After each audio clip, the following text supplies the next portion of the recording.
Добрый день, дорогие друзья! Сегодня мы с вами побываем в самом центре Великого Новгорода, в Новгородском Кремле. Здесь расположены не только многочисленные исторические памятники, но и одно из самых полюбившихся мест многим новгородцам и гостям города – Соколиный двор. Давайте посмотрим, что приготовили для нас с вами сотрудники Соколиного двора. Гуляя по парку внутри Новгородского Кремля, мы находим вроде бы ничем не выделяющийся уголок природы, но именно здесь можно увидеть особенные виды птиц, диких хищников, в том числе и редких, которым помогают выжить в современных условиях молодые, но очень заботливые ребята. Тут и совы, и вороны, и ястребы. Среди посетителей есть и те, кто приходит сюда не в первый раз, а идет целенаправленно, чтобы пообщаться со своим любимцем. Мы встретили и гостей из других городов, кто нашел информацию в интернете и приехал специально для того, чтобы увидеть этих птиц воочию. Сотрудники Соколиного двора с удовольствием встречают всех, кто желает приобщиться к природе и узнать что-то новое о хищных птицах. Один из работников, Иван, много и очень охотно рассказывает всем про каждую из птиц. В первую очередь, конечно же, это интонации, и самое простое, это вот, допустим, он там потянулся, и я вот физически клюв ему немножко двигаю в сторону. Максимум, что можно сделать, это очень-очень легкий и аккуратный щелчок по клюву. Но совсем-совсем незначительный, то есть тише. Он должен быть не болезненным. Он просто, как бы, ворон понимает, что он перешел определенную черту, за этим последовало определенное действие, скажем так. То есть моя цель не показать ему, что я такой, я страшный, там, я его наказываю. Нет, он просто должен понимать определенные границы.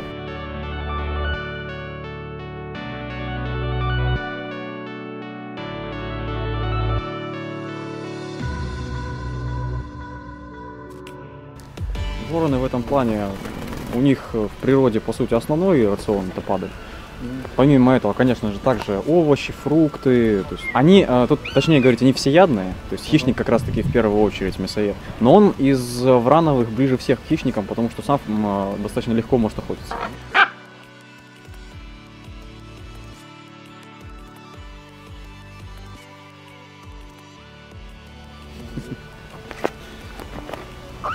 Да? Топа. Скажи что-нибудь нам. Пока он целится укусить. Да, ничего ему не сделает. О, поверьте, сделает. Да? Да, лучше не стоит. Раскусит его, да? Может.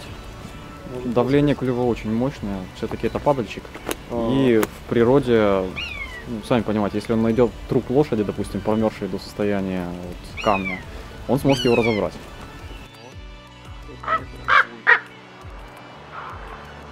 Ничего не заработал, ничего.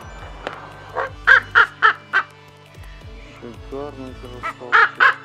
Не ори на меня. Ситуации бывают всякие. Ой, напугал.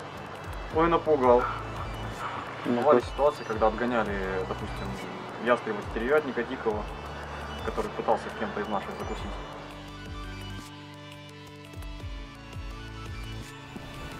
О, теперь он видит, что двигается объектив, ему становится интересно. Что же такое, да? Да. А он не боится вообще этого? По сути, вот сейчас, с учетом того, что он начал теребить меня, его все вполне устраивает. То есть попытаться там выпросить у меня вкусняшку для него сейчас было приоритетнее, чем сделать что-то еще. Он, допустим, пытается вот засунуть клюв под мышку, потому что так он одновременно его чистит со всех сторон, ткань со всех сторон, и он обтирается. Он может начать обтираться об меня, потому что сейчас начинает срываться снег, он пытается собрать на себя влагу. И если он делает все вот это вот вышеперечисленное, но при этом не реагирует на микрофон, не реагирует на камеру, то в целом его все довольно-таки устраивает. Он даже вот меньше стал внимания на него обращать. Ну так, поиграть это святое. Поиграть это святое. Ну, это классно. С этим надо быть аккуратным. Это он на Он самом с тобой деле разговаривает тоже, да? Он тебя понимает. более того, он сейчас вполне понимает, что его записывают. То есть он вряд ли понимает сам принцип записи, но он знает, что такое объектив, он знает, что такое камера, он начинает вести себя спокойнее. То есть у нас, допустим, были... Для Ютуба конкретно. Да. Знаешь, что такое Ютуб? Не уверен, что знает, но он знает, что нужно делать. Это самое важное. Медийная птица такая. Да, медийная. да. Вот буквально за последнее время мы с ним делали 2 небольших таких постановочных фотосессии в достаточно мистическом стиле. Он не реагировал ни на других людей, ни на грим. То есть его устраивало абсолютно все. Он как бы в целом тише, доволен и счастлив жизнью. Он прекрасно это понимает, и он резко начинает вести себя прилично. Вот сейчас он немножко расслабился. Он уже начинает вредничать. Он понимает, что как бы ладно, пару кадров сделали, можно и почиститься немножко. Да, перышки почистить. Да. Молодец. Что ты меня тоже решил почистить? Нет, ты решил меня расстегнуть. Говорит, тебе не жарко? Как? Он уже обнаглел, по-моему, да, немножко. Вот, тихо, топа. Он знает, что это расстегивается. Вот здесь бери. Штучка, да. Как минимум он знает, что это прикольная штучка, которой можно поиграть. При этом я стараюсь как бы задавать определенные правила. То есть одно дело тихо, одно дело подергать за замочек, а другое дело порвать ткань. Тише. Это достаточно такой долгий процесс воспитания, когда четко ставишь границы, что можно, а чего нельзя. Но очень важное уточнение, все остальное время он должен видеть во мне друга. Потому что если он не будет видеть во мне друга, то любое воздействие на него будет восприниматься как агрессия, что вот так нельзя и так далее. Поэтому, допустим, он начинает там что-то дергать, я убираю его клюв в сторону, и он не проявляет агрессию, он не пытается укусить палец там. Хотя, в принципе, он ворон, он мог бы. Но тут надо сразу уточнить, что, допустим, вот мне он так позволяет с собой обращаться, кому-то еще уже не позволит. Но опять-таки, допустим, вот... Тише, не вредничай. Допустим, минимально он промокнет, он уже начнет выражать неодобрение к поглаживанию, потому что перо может портиться. Более того, у нас... Тихо. Бывали моменты, когда он промокал, я пытался его погладить, он аккуратно брал мой палец и уводил его в сторону. То есть он не пытался как-то выразить агрессию, не пытался навредить мне, но при этом явно выражал границы своего личного пространства. Начал позировать, слушай. Да. Вообще. Тихо. Тише, не вредничай.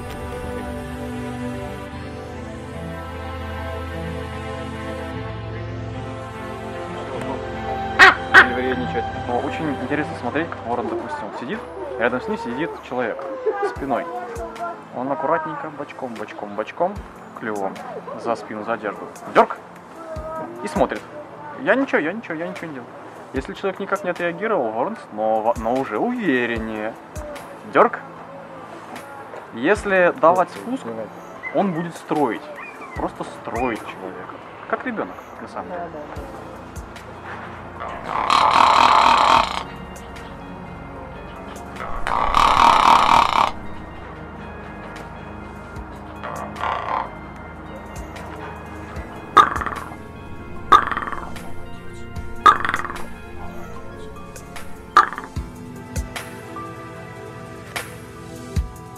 Некоторые из посетителей Соколиного двора сегодня рассказали нам о своих впечатлениях. Давайте послушаем. Ну, допустим, там маленькая птичка, ее не разглядеть. Может быть, как-то сеточку поставить и поближе ее посмотреть. Тем более она такая вот интересная вся. Это необычно увидеть его в Да. городе, да? Да. То есть, И даже ворона вот такого здоровенного особо не увидишь. да. Такая мощная птица. Ну, все понравилось. Хотелось бы личный контакт, более тесный такой живой. А какая птица больше всего понравилась? Мне совенок вот тот маленький понравился. Вот тут за углом еще страшный зверь сидит. Ага. Не помню, как его зовут. Там слишком хищный. Да, там клюв такой серьезный. Ага. Да. Нет, вообще это интересно, конечно. Задумка хорошая. Я и в Санкт-Петербурге таких мест не видела, если честно.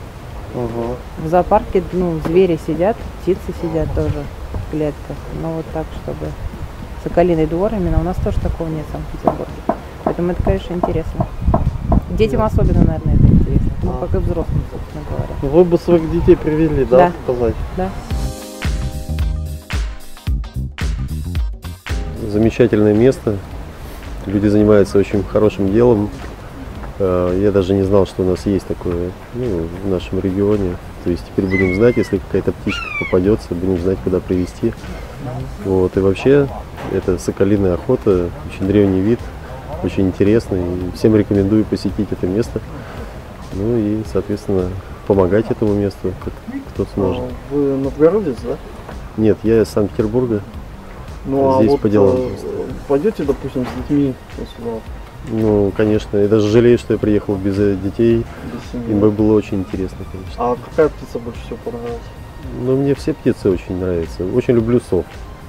М. Вот. Но так у меня, в принципе, нет предпочтений. Конечно, было бы даже интересно какие-то, может быть, какие-то навыки по соколиной охоте получить, потому что очень интересное дело, очень редкое. Ну, вот здесь как раз люди, которые очень много знают про хищников, птиц-хищников. Ну, это здорово, Очень конечно, здорово. послушать и получить какие-то знания, потому что все, что в школе проходим, это все поверхностно. Вот. А так это исконное русское занятие разводить этих птиц, охотиться. Вот. Насколько я знаю, это была такая царская забава.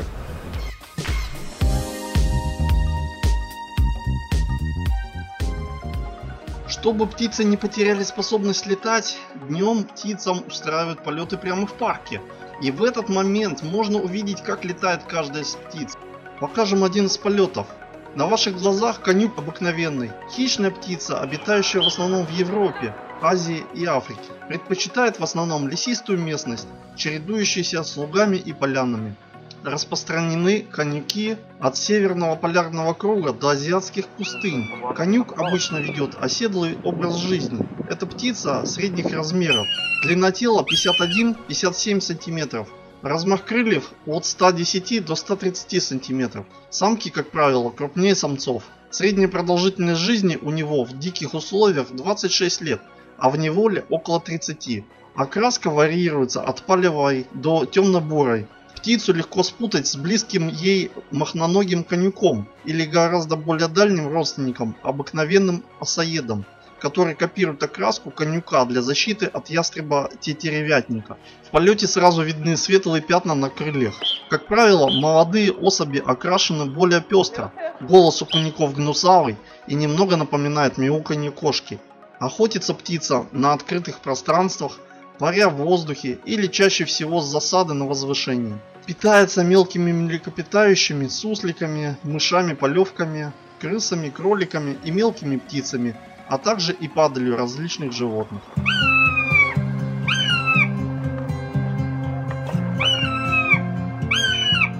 Орнитологическая служба в Кремле появилась в 2013 году в декабре. И на согласование вот этого нашего проекта, этой идеи у нас ушло 3 года. В августе 2016 мы, собственно, запустили проект «Соколиный двор». Было порядка 15 птиц. Вот. Сейчас у нас порядка 30 на балансе.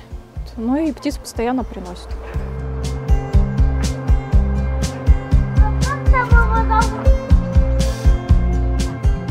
Ну, сама по себе птица ночная, поэтому, разумеется, ночной активности больше.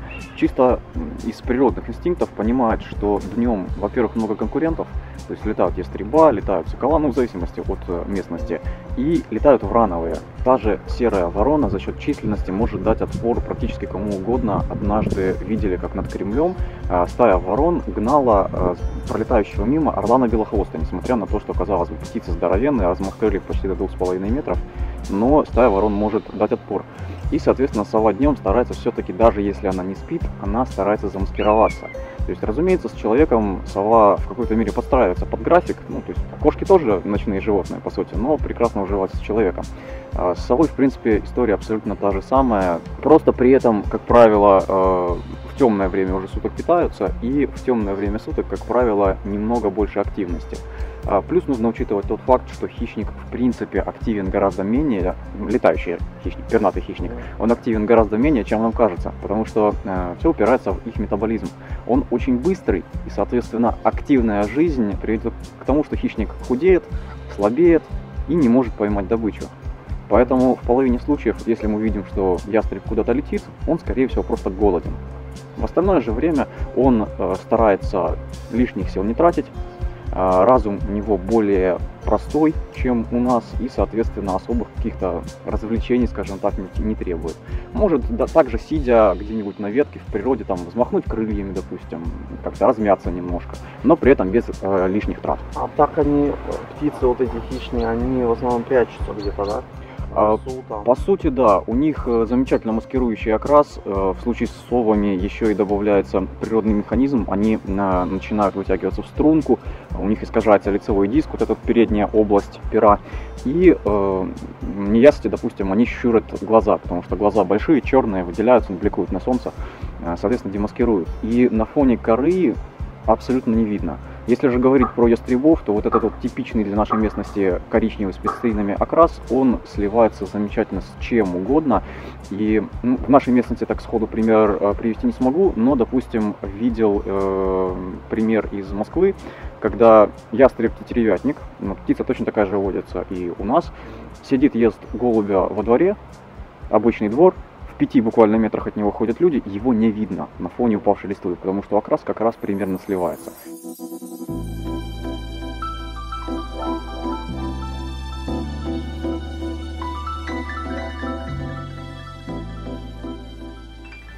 Я очень люблю птиц, и потом мне мама рассказала, что в городе открылся соколиный двор. И я сразу с радостью побежала сюда. Мне здесь очень нравится. Ну, то есть ты здесь уже не первый раз? Да, не первый. А сколько ты раз уже была? Я, наверное, уже 4-й здесь раз. Любая живность представляет интерес, особенно когда можно потрогать, погладить, да, или просто посмотреть.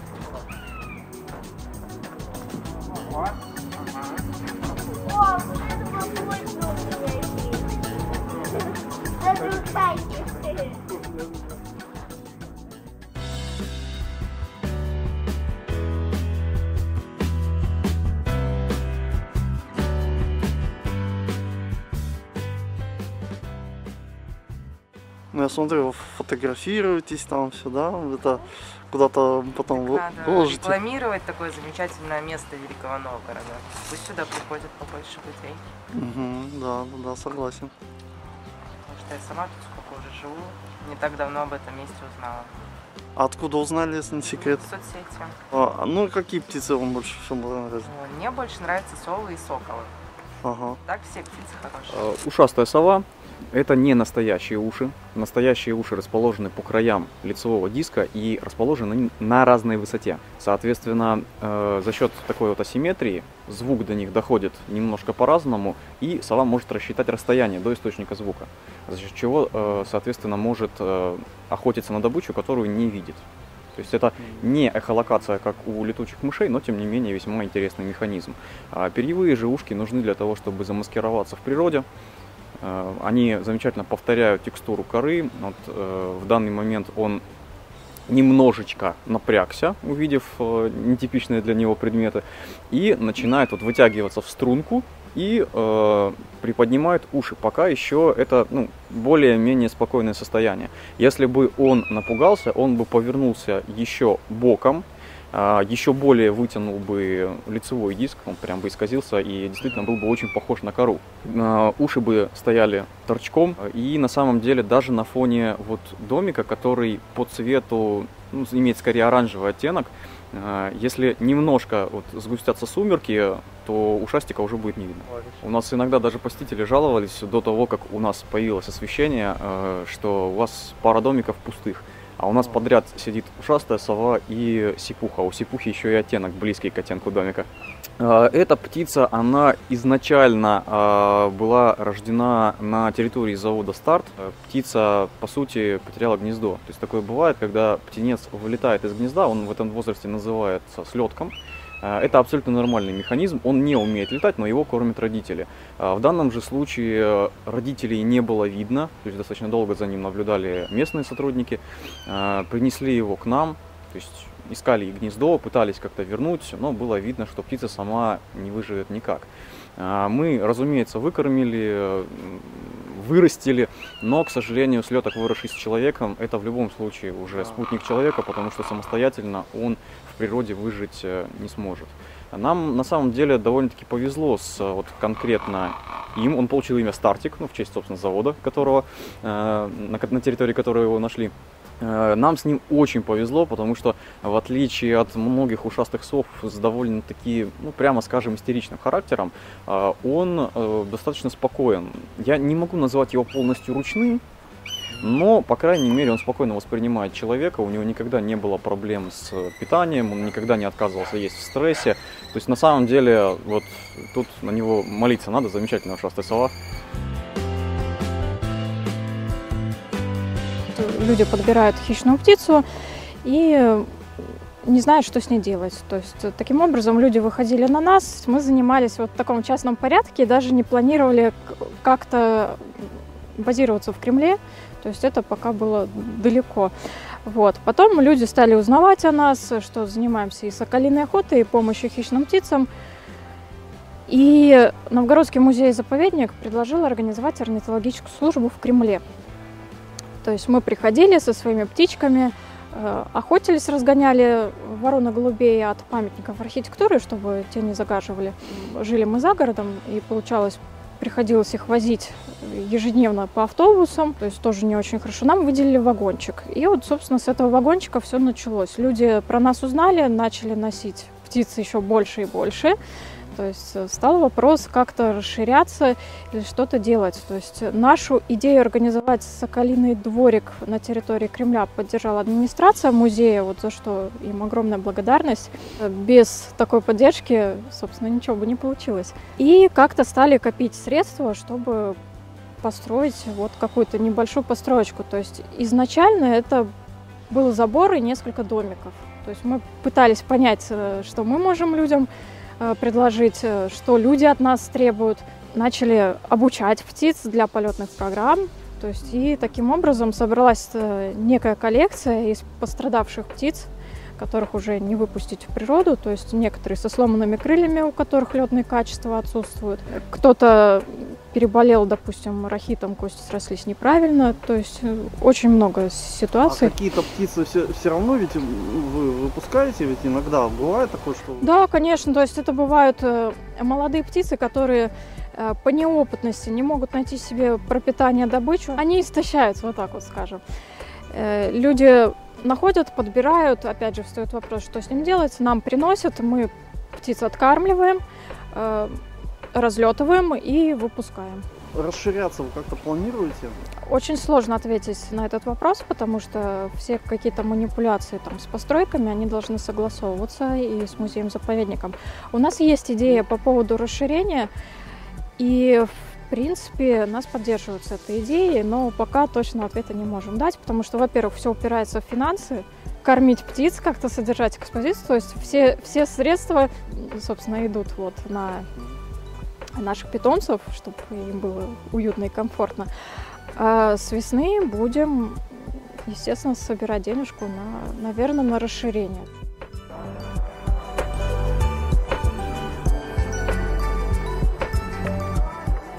Здравствуйте, а вам интересно? Да, очень. Да? А какие птицы здесь понравились? Беркут понравился. Беркут, да, Беркут. Он очень общительный и коммуникабельный. Нам очень он понравился. Понятно. Ну вы вот здесь первый раз, да? Да. Первый раз. Здесь А из Новгорода? Нет, из Донецка. А, далеко, слушайте. Ну как вы оцениваете вообще в целом? Красиво. красиво. Птицы Да, птичкам помогают. Да, да. Очень приятно, что птичкам помогают. Приезжайте все, приходите все. Помогайте птичкам. Мне все нравятся. Они же разные. Ну как я могу выделить, вот какая мне нравится? Они все разные, поэтому нравятся все.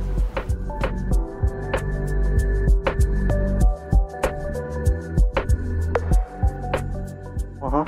Очень милые, красивые птицы. Ну и лисенок там, лисичка маленькая. Ага. А какая птица больше всего понравилась? Совушка, да, такая. Совушки. Как ее? Зюша, наверное. Да, такая пухленькая. Угу. Вообще очень. А вы здесь первый раз, да? Мы вообще здесь первый раз. То есть... Целенаправленно. То есть специально посетите вот такое вот такое место, да? И в Новгороде тоже первый раз. А сами откуда? Из Вологды. О, ну, далековато, да, молодцы. Молодцы. Нет, очень рада за них, что их подобрали. И Мгм. что им все-таки так повезло. Повезло, наверное, потому что они бы не выжили. Первый раз здесь? Да, первый. Ну как, интересно? Очень интересно.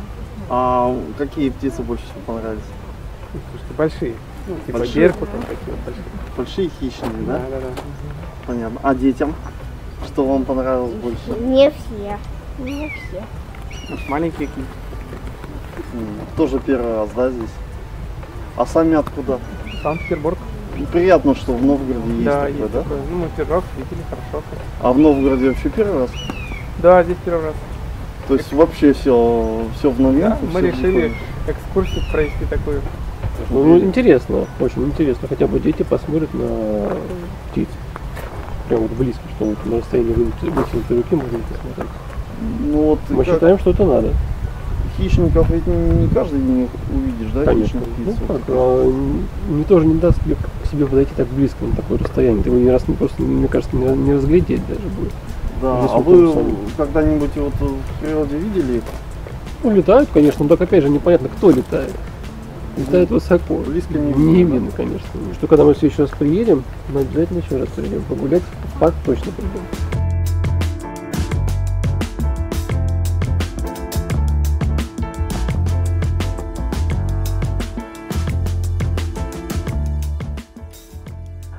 Что больше понравилось из птиц? Беркуты, конечно. Беркуты. А совы? Совы, ну, тоже как бы, ну, беркут больше. Он больше. Ну вы здесь первый раз, да? Да. Я второй. А из Новгорода сами? Да. А узнали откуда? Я с сестрой приходила как-то в середине года. Слышала, она приходит. Еще раз придете? Хотела. Ну, когда подрастет, все вместе.